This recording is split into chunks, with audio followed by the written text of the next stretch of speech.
السلام علیکم دوستوں، welcome to my channel horror stories by Afia. دوستوں، ہارر اسٹوریز بائی عافیہ میں ایک نئی ہارر اسٹوری کے ساتھ میں حاضر ہوں۔ امید کرتی ہوں آپ لوگ جہاں کہیں ہوں گے خیر خیریت سے ہوں گے اور ڈھیروں خوشیوں کے ساتھ ہوں گے۔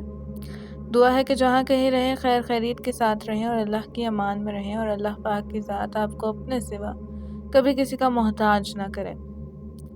دوستوں، آئیے بڑھتے ہیں اسٹوری کی جانب، لیکن اسٹوری کی جانب بڑھنے سے پہلے اگر تو آپ ہمارے چینل پر نئے ہیں تو چینل کو سبسکرائب لازمی کر لیں اور بیل کی نوٹیفیکیشن کو آن کر لیں تاکہ آنے والی نئی اسٹوریز کی اپڈیٹس آپ تک پہنچتی رہیں۔ آئیے بڑھتے ہیں اسٹوری کی جانب مزید کسی دیری کے بغیر۔ دوستوں، یہ اسٹوری مردہ خانے کے بارے میں جو ہمارے ساتھ کسی نے شیئر کی۔ میں اسٹوری سناؤں گی آپ کو انہی کی زبانی جنہوں نے اسٹوری میرے ساتھ شیئر کی۔ آئیے بڑھتے ہیں اسٹوری کی جانب۔ دوستوں، وہ بھائی اپنی اسٹوری یا اپنی آپ بیتی کچھ یوں بیان کرتے ہیں: برائے مہربانی آپ میرے پیشے پر نکتہ چینی نہ کریں، کیونکہ میں پہلے ہی لوگوں کی کڑوی کسیلی باتیں سن چکا ہوں۔ بذات خود میں بھی کسی مردہ خانے میں کام کرنا پسند نہیں کرتا، لیکن اس کام میں مجھے دو فائدے ہیں۔ ایک تو یہ کہ مردہ خانے میں میری ڈیوٹی رات کی ہے، جس کی وجہ سے میں دن میں اپنی تعلیم جاری رکھ سکتا ہوں۔ دوسری یہ کہ مجھے رات کو ڈیوٹی کے دوران بھی پڑھائی کے لیے بہت سا وقت مل جاتا ہے، کیونکہ مردہ خانے کے مردے مجھے پڑھائی کے دوران کبھی پریشان نہیں کرتے۔ اس رات بھی حسب معمول میں نے ولیم جیک کی جگہ ڈیوٹی سنبھالی۔ میری طرح ولیم جیک بھی لاش گھر کے نگران کی حیثیت سے کام کرنے پر مجبور ہے، کیونکہ ایک تو وہ ریٹائرمنٹ کی عمر سے گزر چکا ہے اور دوسرے یہ کہ اس کی ایک ٹانگ بھی ناسور ہے، جس کے زخم سے ہر وقت خون اور پیپ بہتا رہتا ہے اور بعض اوقات اس پر سینکڑوں مکھیاں بھنبھناتی رہتی ہیں۔ اسے دیکھتے ہی ہر آدمی کو گھن آتی ہے، مگر میں تو اب اس کا عادی ہو چکا ہوں۔ مجھے دیکھتے ہی اس نے ایک ہی سانس میں ہیلو اور گڈ بائے کہا اور لنگڑاتا ہوا مردہ خانے کے دفتر سے باہر نکل گیا۔ ولیم جیک کے جانے کے بعد دفتر میں گہری خاموشی چھا گئی۔ میں نے اپنا تھرمس، ٹرانسسٹر ریڈیو اور کچھ نصابی کتابیں میز پر رکھی اور بھاری بھرکم ریکارڈ بک اپنی جانب گھسیٹ لی۔ ولیم جیک نے دن میں آنے والی لاشوں کا اندراج بڑی خوشخط تحریر میں کیا تھا، جس کے مطابق ایک شخص ڈوب کر مر گیا تھا، ایک عورت اور ایک آدمی ٹریفک کے حادثے میں زخمی ہو گئے تھے، ایک شخص اپنے آپ کو نہیں بچا سکا، سگریٹ کی وجہ سے اس کے بستر میں آگ لگ گئی، ایک شخص کو چاقو گھونپ کر ہلاک کر دیا گیا تھا اور ایک عورت کی لاش دریا کی سطح پر تیرتی ہوئی پائی گئی تھی۔ کوئی غیر معمولی لاش نہیں آئی تھی، نہ ہی آتی تھی، جیسا کہ پچھلے ہفتے ایک عجیب و غریب بڑھیا کی لاش آئی تھی۔ وہ ایک معمر عورت کی غلیظ لاش تھی، گرد آلود سفید بال الجھے ہوتے تھے، منہ اور ناک سے خون اور بھیجا بہہ رہا تھا۔ اس کا جسم بے حد غلیظ تھا اور خاص کر لباس سے تو ناقابل برداشت تعفن پھوٹ رہا تھا۔ وہ اپنے آپ کو چڑیل اور کالے علم کی ماہر بتاتی تھی۔ اس کا منہ پوپلا تھا اور ناک پکوڑے کی طرح موٹی اور لمبی تھی۔ لوگ بڑی تعداد میں روزانہ اس کے پاس فیض حاصل کرنے آتے تھے۔ کسی کو وہ قسمت کا حال بتاتی تھی، کسی کو ریس کے کامیاب گھوڑے کا نمبر اور کسی کو وہ امتحان یا محبت میں کامیابی کے ٹوٹکے بتاتی تھی۔ اس نے کبھی کسی کا برا نہیں چاہا تھا، بلکہ حتی الامکان وہ ہر مصیبت زدہ انسان کی مدد کر دیا کرتی تھی۔ ایک رات جبکہ گرمی بہت زیادہ تھی، وہ اپنی بلڈنگ کی چھت سے منہ کے بل گر کر ہلاک ہو گئی۔ کوئی بھی یقین سے نہیں کہہ سکتا کہ وہ چھت کی منڈیر سے پھسل گئی یا چاند کو پکڑنے کی کوشش میں لڑک گئی۔ بہرحال اس کی لاش 4 دن تک، جبکہ اس کا بیٹا دور ایک قصبے سے نہیں آ گیا، سرد مردہ خانے کے 14ویں تابوت میں رکھی تھی۔ تدفین کے بعد اس کا بیٹا دوبارہ اسی قصبے کی طرف واپس روانہ ہو گیا۔ ایک دن ولیم جیک نے مجھ سے سرگوشی کے انداز میں کہا: ولسن، مجھے یوں محسوس ہوتا ہے کہ وہ بڑھیا ابھی تک تابوت نمبر 14 میں موجود ہے، یا پھر وہ نہیں تو اس کے اثرات ضرور تابوت نمبر 14 میں موجود ہیں، کیونکہ جب بھی میں اس کے قریب سے گزرتا ہوں تو وہی ناقابل برداشت تعفن کے بھپکے میری ناک میں گھستے محسوس ہوتے ہیں۔ خدا کی قسم ولسن، مگر میں نے اس کی بات کا کوئی نوٹس نہیں لیا اور جی بھر کے اس کا مذاق اڑایا۔ ریکارڈ بک بند کر کے میں نے مردہ خانے کی عمارت کا معائنہ کرنے کا فیصلہ کر لیا۔ چنانچہ میں نے پوری عمارت کا ایک چکر لگایا مگر کوئی ناخوشگوار بات محسوس نہ ہوئی۔ پوری عمارت میں سناٹا طاری تھا، سوائے عمارت کے پچھلے حصے میں جہاں مردہ خانے کے ریفریجریٹر کے گھوں گھوں چلنے کی آواز آ رہی تھی۔ کچھ دیر بعد میں دوبارہ مردہ خانے کے سامنے کھڑا تھا، جس کے اندر لاوارث لاشیں رکھی جاتی تھیں اور وارث نہ ملنے پر 8 دن بعد سرکاری اخراجات پر دفن کر دی جاتی تھیں۔ مردہ خانے کے ہر تابوت پر ایک چٹ بحری جہاز کے ٹکٹ کی طرح لگی ہوتی تھی۔ چٹ تابوت کے ہینڈل سے ایک تار میں منسلک ہوتی تھی اور وہ بھی اس صورت میں جبکہ لاش تابوت کے اندر موجود ہو۔ چاروں طرف پھیلی ہوئی گہری خاموشی سے مجھے ہول آنے لگا تھا، جسے دور کرنے کے لیے میں نے منہ سے ہولے ہولے سیٹی بجانی شروع کر دی اور اپنی یادداشت پر انحصار کر کے ہر تابوت کا جائزہ لینے لگا۔ اور جب میں تابوت نمبر 14 کے قریب پہنچا تو مجھے عجیب طرح کی خوشبو آتی ہوئی محسوس ہوئی۔ جی ہاں، خوشبو۔ میں تابوت کے سامنے کھڑا ہو گیا اور سر کھجاتے ہوئے حیرت سے اس کی طرف دیکھنے لگا۔ ولیم جیک نے ریکارڈ بک میں تابوت نمبر 14 کی لاش کا اندراج نہیں کیا تھا، لیکن ہینڈل پر ایک چٹ لٹک رہی تھی۔ میرے منہ سے سیٹی کی آواز نکلنی اب بند ہو چکی تھی۔ میں نے چٹ کو خوب اچھی طرح گھما پھرا کر دیکھا۔ چٹ دونوں طرف سے بالکل خالی تھی۔ ولیم جیک بوڑھا ضرور تھا لیکن وہ اتنا بے وقوف بھی نہیں تھا۔ اس سے بیشتر ایسا کبھی نہیں ہوا تھا کہ وہ چٹ پر لاش کا اندراج کرنا بھول جائے۔ اور پھر ایک خیال میرے ذہن میں آیا، ممکن ہے بڑے میاں نے میرے ساتھ مذاق کیا اور پھر میں نے شانے اچکاتے جیسے بڑے میاں کے مذاق کو رد کر دیا۔ میں دوبارہ سیٹی بجانے لگا مگر اب سیٹی کی آواز میں پہلا جیسا جوش و خروش نہیں تھا۔ بڑی مشکل سے میں نے تابوت کا ڈھکن کھول دیا اور دوسرے ہی لمحے میری سیٹی بند ہو گئی۔ تابوت کے اندر ایک نوجوان لڑکی کی لاش تھی جس کے بال بھورے تھے۔ مرنے کے بعد بھی وہ کافی حسین نظر آ رہی تھی۔ میں بڑی حیرت سے اس کی طرف دیکھ رہا تھا۔ اس کے چہرے پر اب بھی ایک دلکش نکھار تھا۔ سرخ سرخ ہونٹوں پر ہلکا سا تبسم تھا۔ اس کی جلد دودھ کی طرح سفید تھی، اس کی آنکھیں بند تھیں اور گھنیری پلکیں جھکی ہوئی تھیں۔ وہ سفید رنگ کے یونیفارم میں ملبوس تھی، جیسے عموماً ہسپتالوں میں پہنا جاتا ہے۔ غالباً وہ بھی کوئی نرس یا ڈاکٹر تھی۔ پورے جسم پر صرف ایک شناختی ثبوت تھا اور وہ یہ کہ اس نے ہاتھوں میں ایک دیدہ زیب کنگن پہن رکھا تھا جس پر 2 انگریزی حروف KL کندہ تھے۔ میں بھاگم بھاگ مردہ خانے کے دفتر میں آ گیا اور میز سے ریکارڈ بک دوبارہ اٹھا لی۔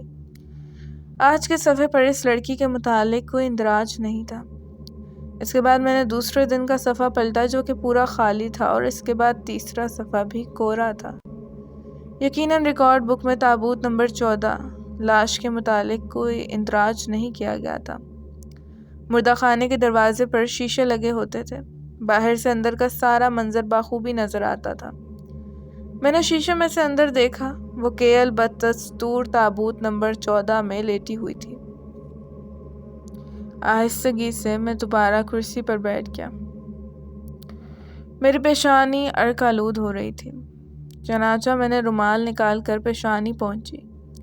ایک گہرا سانس لے کر میں نے ریسیور اٹھایا اور ولیم جیک کے نمبر کو ڈائل کیا۔ جب اس کے فون کی گھنٹی بجنے لگی تو میں نے ایک بار پھر مردہ خانے کی طرف دیکھا۔ 7ویں گھنٹی پر کسی نے فون اٹھایا اور چند لمحوں بعد ولیم جیک نے کہا، ہاں بھائی، کون ہے اتنی رات گئے؟ میں ولسن بول رہا ہوں، مسٹر ولیم۔ دیکھو میاں، اگر اس وقت تمہیں کوئی ضروری کام ہے تب بھی میں تمہاری جگہ اس قدر رات کو ڈیوٹی سنبھالنے کے لیے بالکل تیار نہیں ہوں۔ جی نہیں جناب، ایسی کوئی بات نہیں، میں نے کہا، مگر میں تابوت نمبر 14 میں موجود ایک لڑکی کی لاش کے متعلق دریافت کرنا چاہتا ہوں۔ تابوت نمبر 14 میں لاش؟ یہ تم کیا کہہ رہے ہو ولسن؟ تابوت نمبر 14 میں تو میں نے کوئی لاش نہیں رکھی۔ مگر جناب، تابوت نمبر 14 میں ایک بھورے بالوں والی لڑکی کی لاش میں نے اپنی آنکھوں سے دیکھی ہے۔ لڑکی بہت حسین و جمیل اور نوجوان ہے اور مجھے یقین ہے آپ کو یہ لاش ضرور یاد ہوگی۔ میرا خیال ہے لاش کو تابوت میں لٹانے کے بعد آپ ریکارڈ بک میں اس کا اندراج کرنا بھول گئے۔ پھر میں نے ولیم جیک کی بیوی کو یہ کہتے سنا کہ بات کیا ہے۔ اس پر ولیم جیک نے آہ بھری اور اپنی بیوی سے کہا، میرا خیال ہے ولسن غلطی سے آج رات اپنے تھرموس میں بجائے کافی کے وسکی لے آیا جو کہ یقیناً اسے چڑھ گئی ہے۔ نہیں جناب، میں نے چیختے ہوئے کہا، مجھے بلا شبہ اس وقت وسکی کی سخت ضرورت ہے، لیکن میرے پاس وسکی کی ایک بوند بھی نہیں ہے۔ مگر میرا خیال ہے تابوت نمبر 14 کی لڑکی کے متعلق آپ ریکارڈ بک میں اندراج کرنا بھول گئے۔ ایسی غلطی بھلا میں کیوں کروں گا؟ ولیم جیک بولا۔ میں نہیں جانتا، میں نے جواب دیا، لیکن بہرحال آپ غلطی سرزد ہو گئی ہے۔ لڑکی کی لاش بلا شبہ تابوت نمبر 14 میں موجود ہے۔ اگر آپ کو یقین نہیں آتا تو آ کر دیکھ لیجئے۔ میرا خیال ہے مجھے آنا ہی پڑے گا کیونکہ تم نے مجھ پر بہت بڑا الزام لگایا۔ یہ کہہ کر اس نے ریسیور اتنی زور سے پٹخا کہ میرے کانوں کے پردے پھٹنے لگے۔ میں نے ریسیور آہستگی سے رکھ دیا اور ایک سگریٹ سلگائی۔ تھرموس سے تھوڑی سی کافی ایک کپ میں انڈیلی اور ایک سگریٹ سلگائی۔ گرما گرم کافی کی ایک چسکی لی اور پھر ایک سگریٹ سلگائی۔ ایک اور چسکی لے کر میں نے سگریٹ کے پیکٹ کی طرف ہاتھ بڑھایا، لیکن فوراً ہی مجھے احساس ہوا کہ ایش ٹرے میں تو پہلے ہی 3 سگریٹیں سلگ رہی ہیں۔ میں نے ایک سگریٹ اٹھا کر بقیہ 2 سگریٹیں بجھا دی تاکہ بعد میں کام آئے۔ کچھ دیر بعد ہی ولیم جیک لڑنگڑاتا ہوا دفتر میں داخل ہوا۔ میں نے ہلکی سی مسکراہٹ کے ساتھ اس کا استقبال کیا اور پھر اسے لے کر مردہ خانے میں داخل ہوا۔ مردہ خانے کا تابوت نمبر 14 اسی طرح کھلا پڑا تھا۔ اس نے جلدی سے ایک نظر تابوت پر ڈالی اور فوراً ایک جھٹکے سے میری طرف پلٹ گیا۔ ولسن، اس نے غصے سے دانت پیستے ہوئے کہا، اگر میں 20 سال کا نوجوان ہوتا تو میں اسی وقت تمہارا جبڑا ٹیڑھا کر دیتا۔ غالباً تم اپنے ہوش و حواس کھو بیٹھے ہو، اسی لیے تم نے دن بھر کے تھکے ماندے بوڑھے آدمی کو نیند سے بیدار کر کے اس بیہودہ مردہ خانے میں آنے پر مجبور کر دیا۔ میں سمجھتا تھا کہ تم ایک مہذب، شائستہ اور خوش اخلاق نوجوان ہو، لیکن مسٹر ولیم، لیکن کچھ نہیں، تمہاری اس بیہودہ حرکت کی رپورٹ میں لاج گھر کے حکام کو ضرور دوں گا۔ میں نے بھی پنجوں کے بل کھڑے ہو کر تابوت میں جھانک کر دیکھا۔ کیل تابوت میں بدستور لیٹی ہوئی تھی، پرسکون اور بے حس و حرکت، لیکن ولیم کی بات مجھے سمجھ نہیں آ رہی تھی۔ میں حیرت سے ولیم کی طرف دیکھنے لگا کہ کہیں یہ مریل بوڑھا میرے ساتھ کوئی مذاق تو نہیں کر رہا، لیکن وہ سنجیدہ تھا اور خونخوار نظروں سے میری طرف دیکھ رہا تھا۔ ولیم جیک مجھے ایک طرف دھکیل کر مردہ خانے کی دروازے کی طرف بڑھا۔ میں نے جھٹ آگے بڑھ کر اس کا بازو تھام لیا۔ بڈھے کھوسٹ، میں نے چلا کر کہا، تم نے اسے دیکھ لیا ہے، یقیناً تم نے دیکھ لیا ہے کہ تابوت نمبر 14 میں کیا ہے۔ میرا بازو چھوڑ دو، اس نے برہمی سے کہا۔ میں نے خوب اچھی طرح دیکھ لیا ہے کہ وہاں کیا ہے۔ میں نے دیکھا ہے کہ تابوت خالی ہے، اس طرح جیسے کہ تمہارا سر۔ میں نے اس کے بازو پر اپنی گرفت سخت کر دی تاکہ وہ جانے نہ پائے۔ میں نہیں جانتا کہ یہ کس قسم کا مذاق ہے، اور میں یہ بھی نہیں جانتا، اس نے میری طرف پلٹ کر کہا، لیکن یہ جیسا بھی مذاق ہے نہایت بیہودہ ہے۔ اچھا تو پھر دوبارہ غور سے تابوت کے اندر دیکھو، یقیناً تمہیں سب کچھ نظر آ جائے گا۔ میں نے اچھی طرح دیکھ لیا ہے، میری سمجھ میں تو صرف ایک بات آتی ہے، اور وہ یہ کہ تم نے مجھے سونے سے اٹھا کر یہاں بلایا ہے، محض تفریح کے لیے اور کچھ نہیں۔ یہ کہہ کر ایک جھٹکے سے اس نے اپنا بازو چھڑایا اور مردہ خانے کا دروازہ کھول کر باہر نکل گیا۔ میں بھی اس کے پیچھے پیچھے باہر نکل آیا۔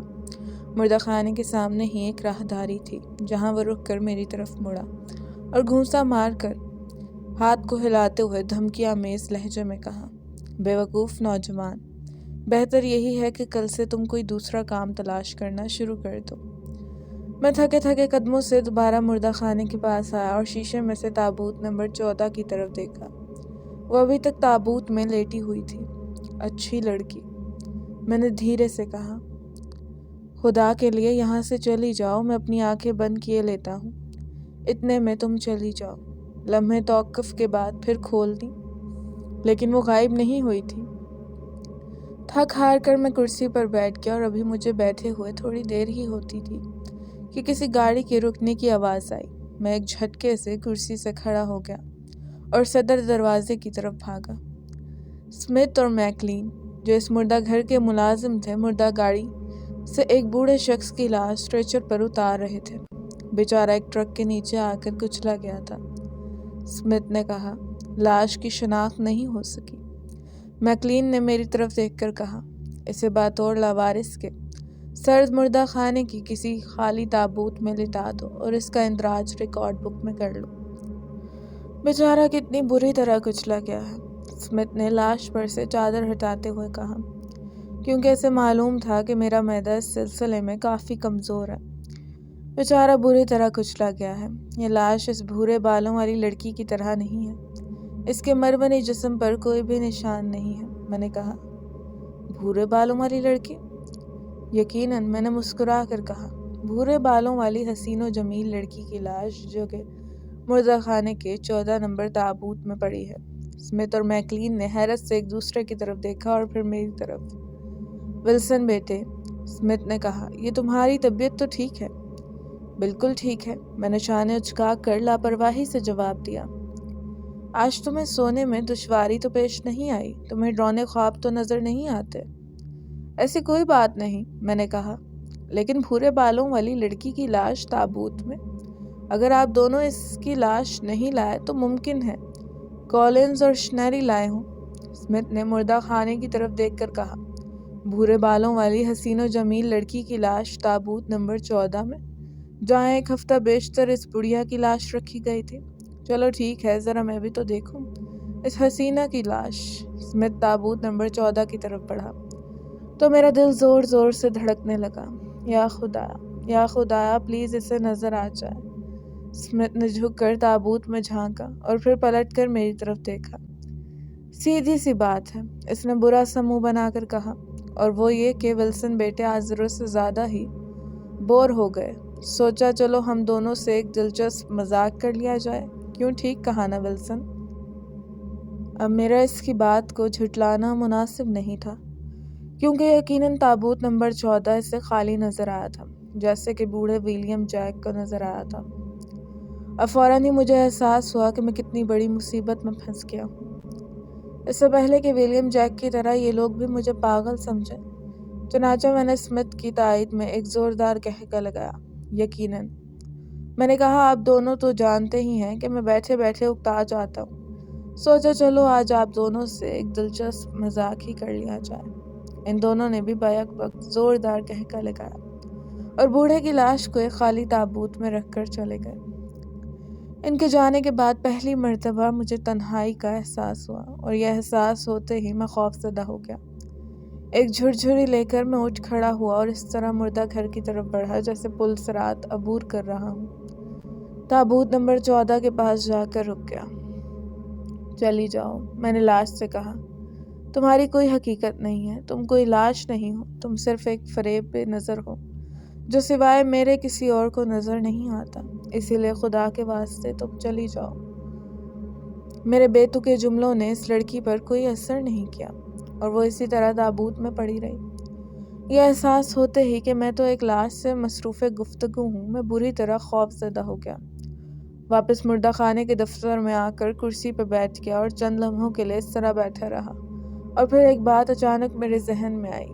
ممکن ہے یہ اسمتھ اور میکلین کی ملی بھگت ہو، اور یہ بھی ممکن ہے کولنز اور شنیلی جن کی دن کی ڈیوٹی مردہ گاڑی پر تھی کل کو لاتے ہوں اور ہر کسی نے مجھے الو بنانے کے تہیہ کر لیا ہو۔ یہ خیال آتے ہی مجھے کچھ اطمینان ہوا اور میں اپنے آپ کو پہلے سے بہتر محسوس کرنے لگا۔ میں نے فون اٹھایا اور مسٹر لارنس کے نمبر پر ڈائل کیا، جو کہ میرے والد کے بہت اچھے دوست تھے اور آج کل محکمہ پولیس ہی کے ایک اہم عہدے پر فائز تھے۔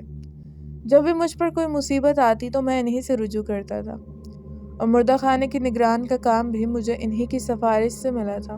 مسٹر لارنس اس وقت اپنے گھر پر موجود نہیں تھے، ان کی ڈیوٹی 3 سے 11 بجے رات تک تھی۔ چنانچہ دوسری بار میں نے پولیس ہیڈ کوارٹر پر فون کیا۔ مسٹر لارنس، میں ولسن بول رہا ہوں۔ کیا بات ہے ولسن؟ میں ایک مصیبت میں پھنس گیا ہوں۔ ہاں، مجھے بتاؤ، شاید میں تمہاری مدد کر سکوں۔ بات یہ ہے کہ وہ ہمارے ریکارڈ بک میں ایک لاش کا اندراج نہیں ہوا۔ لاش ایک بھورے بالوں والی لڑکی کی ہے جو شاید نرس ہے۔ اس کے نام کے ابتدائی حروف KL ہیں۔ اس سلسلے میں تم نے ولیم جیک کو فون نہیں کیا؟ جی نہیں جناب، لیکن آپ تو جانتے ہی ہیں کہ ولیم جیک یہاں سے تھکا ماندہ جاتا ہے اور اس وقت وہ یقیناً خوابوں کی دنیا کی سیر کر رہا ہوگا۔ میرا خیال ہے اس وقت اسے ڈسٹرب کرنا مناسب نہیں ہوگا۔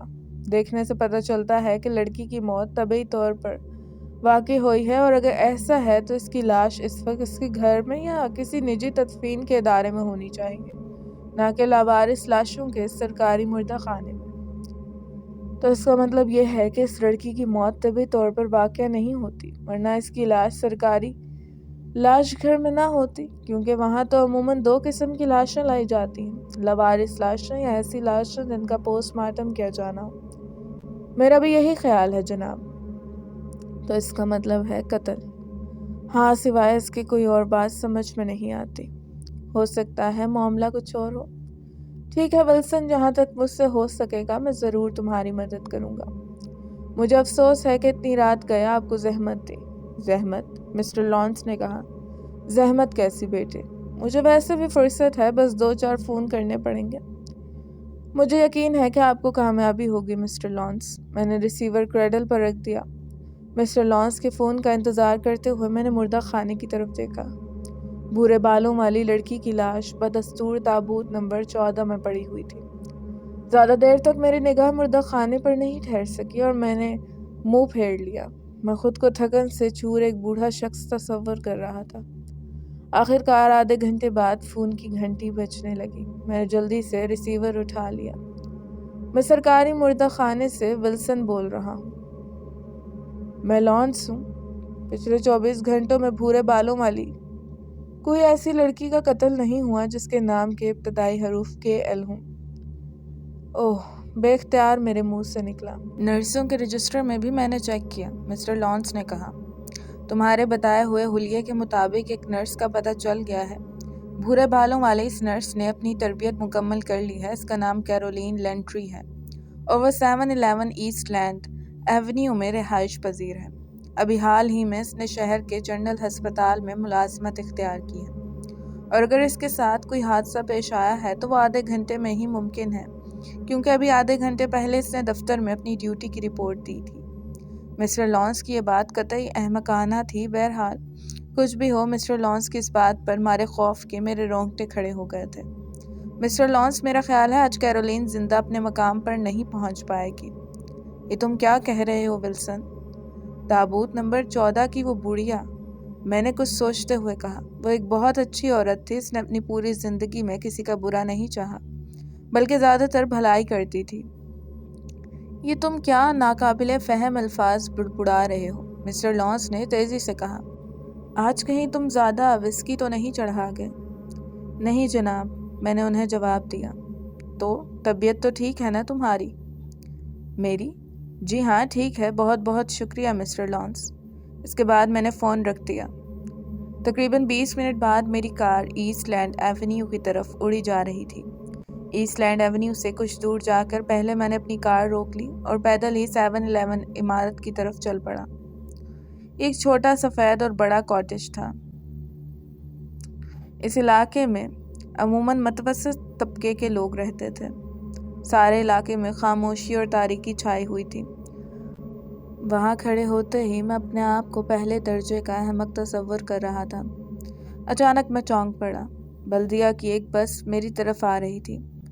بس مجھ سے 100 گز کے فاصلے پر ایک درخت کے قریب رک گئی اور پھر میں نے دیکھا کہ بس سے ایک لڑکی اتر کر میری طرف آنے لگی، لیکن وہ بس سے اترنے والی واحد مسافر نہیں تھی۔ اس کے پیچھے ایک لمبا تڑنگا چوڑے نشانوں والا شخص بھی تھا۔ یہ منظر دیکھ کر میری آنکھیں پھٹی کی پھٹی رہ گئیں۔ جلدی اسے احساس ہو گیا کہ کوئی اس کا تعاقب کر رہا ہے۔ اس نے پیچھے مڑ کر دیکھا اور اپنی رفتار تیز کر دی۔ اس شخص نے بھی لڑکی کی تقلید میں اپنی رفتار تیز کر دی۔ چند لمحوں تک تو میری سمجھ میں نہیں آیا کہ کیا کیا جائے، اور پھر بغیر سوچے سمجھے میں اس لڑکی کی طرف بڑھا۔ یہ صورتحال دیکھ کر لڑکی نے بھاگنا شروع کر دیا، مگر اس شخص نے جلدی لڑکی کو دبوچ لیا۔ لڑکی نے بھی اس سے پیچھا چھڑانے کے لیے ہاتھ پاؤں مارنا شروع کر دیے۔ میرے قدموں کی آہٹ سن کر اس نے لڑکی کو چھوڑ دیا۔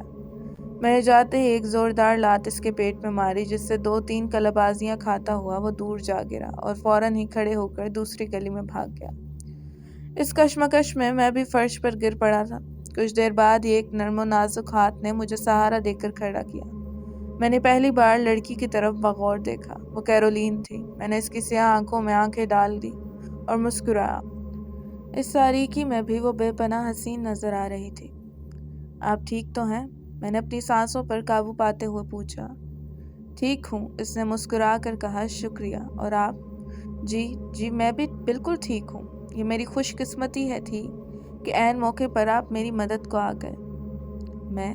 جی ہاں، میں یہیں سے گزر رہا تھا۔ میں نے کہا، میرا خیال ہے مجھے آپ کو گھر تک چھوڑ دینا چاہیے۔ اس بدمعاش کی پولیس میں رپورٹ کرنا بیکار ہے۔ میں نے اس کا چہرہ بھی اچھی طرح نہیں دیکھا۔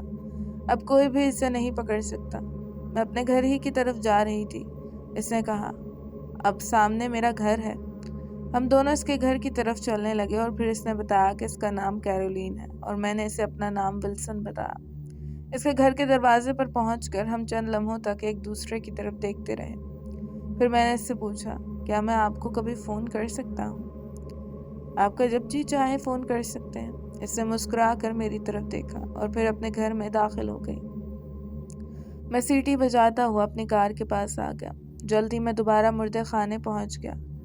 اگر میری تھیری درست تھی تو مردہ خانے کے 14 نمبر تابوت میں کیرولین کی تصوراتی لاش کو غائب ہو جانا چاہیے تھا، کیونکہ اب وہ خطرے سے باہر تھی۔ دھڑکتے دل کے ساتھ میں نے تابوت نمبر 14 کے اندر جھانک کر دیکھا۔ میری تھیری بالکل درست تھی۔ تابوت نمبر 14 میں کیرولین کی لاش نہیں تھی۔ دوستوں، یہ پراسرار کہانی امید کرتی ہوں آپ لوگوں کو پسند آئی ہوگی۔ کہانی کیسی لگی کمنٹ سیکشن میں اپنی رائے کا اظہار لازمی کیجیے گا۔ اسی کے ساتھ ساتھ اگر کہانی پسند آئے تو ویڈیو کو لائک اور ہمارے چینل کو سبسکرائب لازمی کیجیے گا اور بیل کے نوٹیفیکیشن کو آن کر لیجیے گا تاکہ نئی آنے والی کہانیوں کی اپڈیٹس آپ تک پہنچتی رہیں۔ اپنا ڈھیر سارا خیال کیجیے گا۔ اس ناچیز کو دعاؤں میں یاد رکھیے گا۔ ملتی ہوں نئی کہانی کے ساتھ، تب تک کے لیے فی امان اللہ۔